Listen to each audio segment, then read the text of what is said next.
On a rainy evening, a kind-hearted woman found a trembling dog on the streets.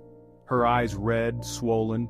Someone had cruelly put chili powder in them and beaten her. With love and care, she took her in, wiping away her pain and mending his broken spirit. She gave her a new home and a second chance at life, but some scars run deep. Despite her kindness, the dog remained fearful, always cowering at the sight of strangers. The world outside still haunted her. Healing takes time, but with her unwavering love, she knew she was finally safe.